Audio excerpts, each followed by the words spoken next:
Hey everyone, and welcome back to We're Talking About. My name is Kaley Gray, and I am your host. And this is so crazy. This is the first time I've had an episode where it's been just me.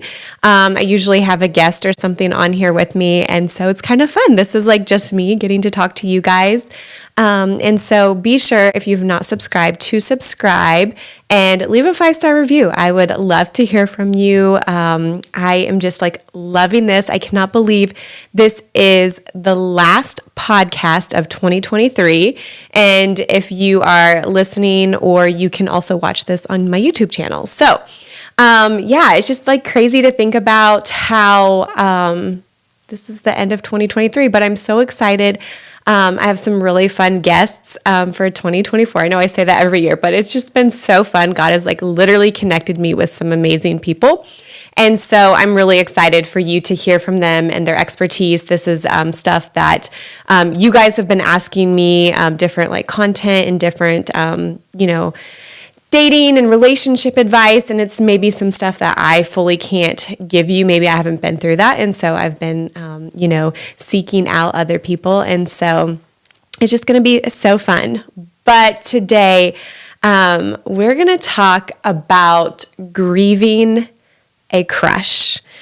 And, I think we've all been there, and we've all had a crush at one point or time in our life, and it's so easy, like, to have a crush on somebody. I mean, like, when you're little, you have, like, a crush maybe on the boy in your class, or maybe, you watch these TV shows or movies and stuff, and you have, like, a crush on an actor or something like that. So those are, and, like, that's more of, like, a crush that's, like, probably never going to happen, but, you're, like, crushing on them. But I think a lot of times when it comes to, like, relationships and dating, when we have a crush, like, we will maybe see someone, and it's usually, like, a crush a lot of times is based off of looks. Like, it's that initial attraction. You see them and you don't really know anything about them, but you're like, ooh, I got a crush on them, which, I'm hopefully in the new year, we're going to be talking more about attraction and everything. But, so you kind of have that initial, like, reaction of like, oh, wow, they're like cute. And so anyway, so you start like kind of crushing on them. And like from there, I feel like you start like digging and like trying to find out more information about them. And from there, like, it's definitely changed over the years, but like social media stalking, which I call social media investigating, is really big. You almost can feel like you can know a person based on their social media. Like you almost paint this picture of who they am, which I know for me, like when I post on my social media, I try to be as very true and genuine. But I think if you like think that you know me just from my social media, that's not true, because there are so many more depths and levels to me that like my true close friends and like family know, other than just like my social media friends, which, listen, I am not docking social media friends. I love them. I have so many of them, and I'm so thankful for them. And honestly, I wouldn't be able to be doing what I'm doing if it wasn't for social media. So I do love that. But it does, when you do have that like social media stalking, you can almost paint a picture and feel like you know who this person is just based on their social media. And you kind of like, it's almost like this facade. It's like so made up. And, you might have found them just from like searching through social media, which I've definitely like found guys and stuff through social media, and I've like investigated, because you're like, oh, like, would we be a match? Like, do you think we'd be compatible? Do we have things in common? Do we have similar beliefs? And so it's so easy to do when you are social media investigating, to almost like fantasize and paint this picture of this person and think like how well that you could go together with them. And so I think too, a lot of times, like when you have a crush, you're like always like watching for signals. And I remember like one time, like what's so crazy, it was like a crush, I feel like everybody kind of put it into my mind. They were like telling me to like this person. And because it was like normally not a person I would normally have a crush on. Like he was like a great guy, but he just like normally wouldn't be my type. And so many people were like, oh, you should, like so-and-so, blah, blah, blah, blah. And I just remember that. And then I got to the point was like, oh, well, he's treating me different than he's treating other girls, or like he talked to me longer, or this is how he did this. So you're almost like over analyzing like how this person is, and you barely have had any like real conversations with them, but you're trying to figure out like, okay, like what signals is he giving me? And this is like a crush that like see on a normal basis, or maybe he like likes your story on Instagram or something, and you're like, oh my gosh, he's like crushing on me. Like it's just so funny. Like those could lead into relationships, but then it's also like you're over analyzing like everything that this guy is doing. Maybe, there's some external barriers. Like I said, like, maybe this is like a social media crush, and like your distance is like not compatible. Like nowadays it is able to do more long distance dating, but it is hard. It is difficult. You have to be in the right mindset for both of you to be able to do it. And I'm totally not against it, but you also at some point like have to cross paths or have to have a conversation. And so like if this person has like 1 million followers on social media, it's kind of hard to slide into his DMs because it's, very easy to like not see them. Like I don't even have that many followers on social media, and it's like hard for me. Like I don't even think of like checking my messages that aren't like from my normal friends. So you have to think about that too. Like, is this going to be able to happen? Or like, are you, do you see each other on a regular basis? A crush could even be like, what's hard is like, it could be a best friend. Like he's like been like a really close friend of yours. And, maybe some feelings arise, and then you kind of get to the point, like, do you like tell your crush, your friend, that you like them or not? And so there's just like, I feel like having a crush, there's just so many different emotions and thought process of going through with a crush, because it could be a completely fantasized crush. It could be a crush that's like right in front of you. It could be a close friend, or it could be someone who's like long distance, like probably never going to happen. But we've all had a crush. Like to say that we haven't would be a lie. Like we've all had these crushes. And I think with a crush, sometimes it doesn't work out, and more times than not, it doesn't work out. And I feel like we kind of go through these stages of grief. And that's why I called this podcast like Grieving a Crush, because you're like, are you really grieving it? Like you think of grieving somebody who you've lost, like a close family member or friend. But when I was like thinking about it, and I just like, I couldn't shake it. I was literally like, no, like sometimes when you have a crush, like I was very loyal to my crushes. So like when I was like in elementary school, I would like the same guy for like years. I wasn't the type of girl that like changed my crush each week. Like I was very loyal to my crushes. My crushes probably had no idea that I liked them, but I was very loyal to them. And I think with that, like if you've liked somebody for like a really long time, and then all of a sudden they start dating somebody else, or, you realize you're not compatible, like it's not going to work out, like there is like a moment of grief that you do go through when this crush is like no longer a crush for you. And I think like one of the stages of grief is shock. Like you are just in disbelief, like you just like can't believe it. And, I remember having like crushes, and I have like such amazing like girlfriends. And I remember like one of them, like I know it was like really hard for her to tell me that my crush was like dating somebody else. Because it was like a sign like, okay, Kaley, you need to move on. But it was also like at that point, it was like disbelief. Like you almost like couldn't believe it. You're just like, really? Like, how did they start dating somebody else? Like I didn't even realize it. I would have never guessed that. And so you kind of go into this shock this like disbelief, like how this happened. And then you go into denial. Sometimes you're like, this can't be true. It's not true. Like, you don't want to believe that it's true. And I think that is definitely something that, we've all struggled with. And, you might be sad. Like, it's okay. Like, to cry over a crush, like, even if they never knew that you liked them, I think just like the emotion of like letting out the sadness and like even just telling God like why you don't understand, why you don't get it, like, why they didn't pick you, why they picked somebody else.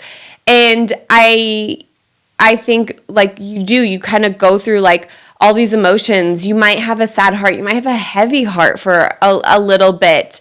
But I don't like recommend staying in that, but those are times where you kind of have those emotions and you're feeling that way. You might get mad. You might be like totally mad and like just so upset and angry about it and not understand why it happened. And that's what I think like with grief, there are so many levels of emotions that you're going through. And I think like with a crush, you have that, like there's the disbelief, there's the shock, there's the anger, there's the sadness, like especially if you have been loyal to this crush and they didn't know it and you don't understand why, you're like, well, I didn't even have a chance. And like you kind of get mad about the whole thing. You might still like long for that person. Like even though they're in a relationship, you could be like, well, they might break up someday. And so then I could be with them. And so you still have like this longing to be with that person because you're not for sure how long their current relationship might last. And so you kind of like hold out and you wait, which I do not recommend. That is not a smart move. Like don't do that. Because it can kind of like put you in a rut. You can start to feel hopelessness. You can feel like super melancholy. You're just like almost like an Eeyore, like a poor me. Like, is this ever going to happen to me? And so I'm going to give you some tips on how to help you get over a crush. But I want you to acknowledge that you do have those levels of emotions of going through with a crush. And it's hard. I will say it's hard.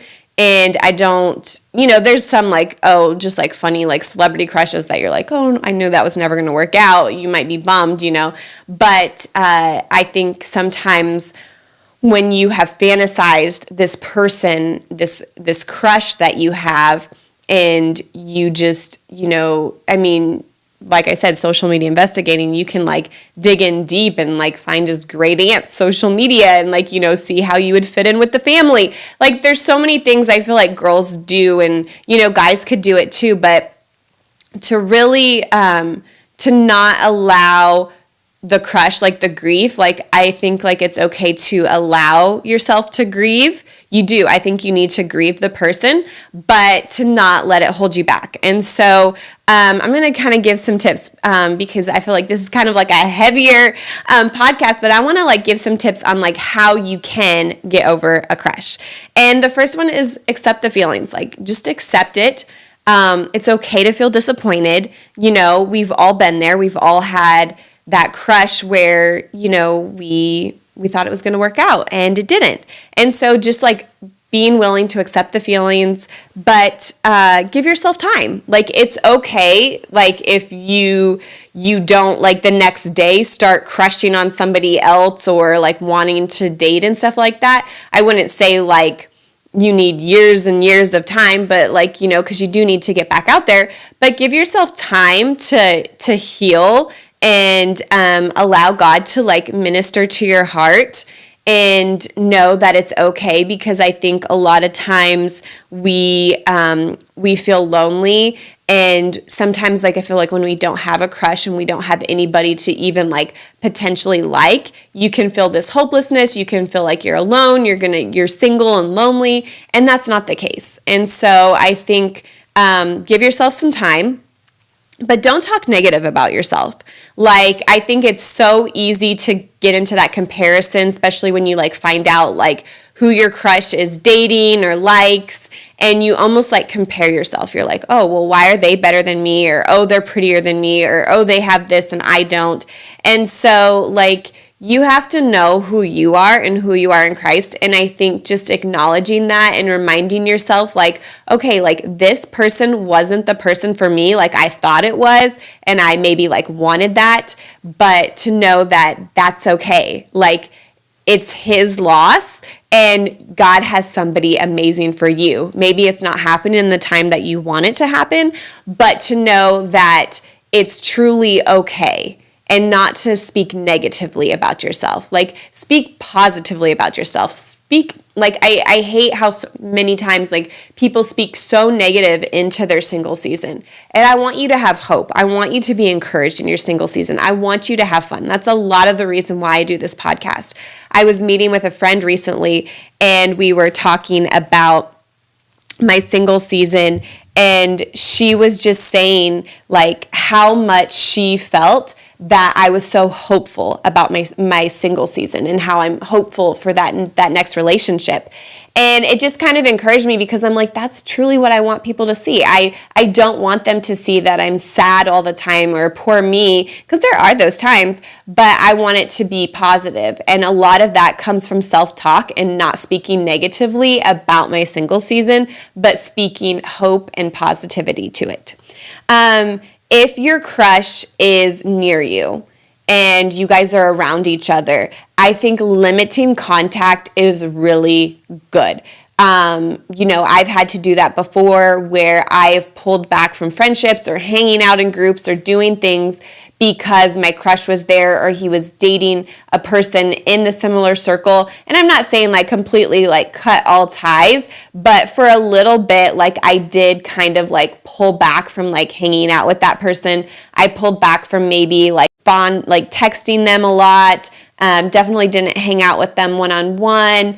And even social media, like, maybe put them on mute for a little bit where I wasn't always like having to see their stuff or talking to them. I think sometimes like out of sight, out of mind is a thing. And sometimes when you see the pictures of them with their person and stuff, it can kind of like cause this little like in you, and you're just like, okay, and so I think sometimes like it does take a process of healing. And so I think if you pause the contact for a little bit and pull back, it definitely helps.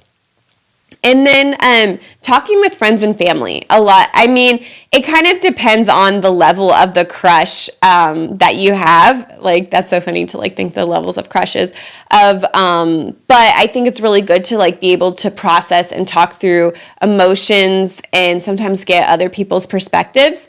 And I've done that with friends.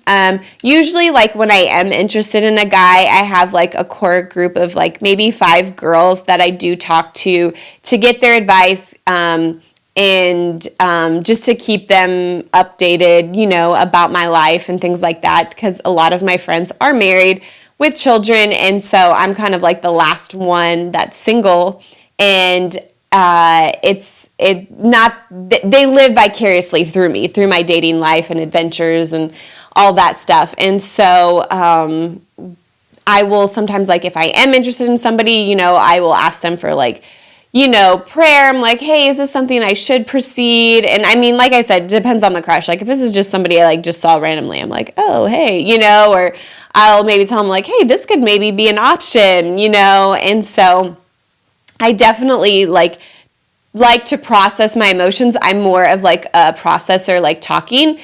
Some people are journalers, like, they might like to journal. And so I definitely think like processing your emotions, talking with friends, family, even like not isolating yourself and like hanging out with people, especially like when you kind of first find out, is really good because it's great to eat, cookie dough and ice cream, but like don't do that. Don't make that a habit of all the things and stuff like that. And because it is like a breakup, but it's not. And so you have to, I think, guard your mind a lot when you fantasize this crush. And so it's really important to have community with you so they can sometimes like bring you back down to earth and be like, okay, is this realistic or not?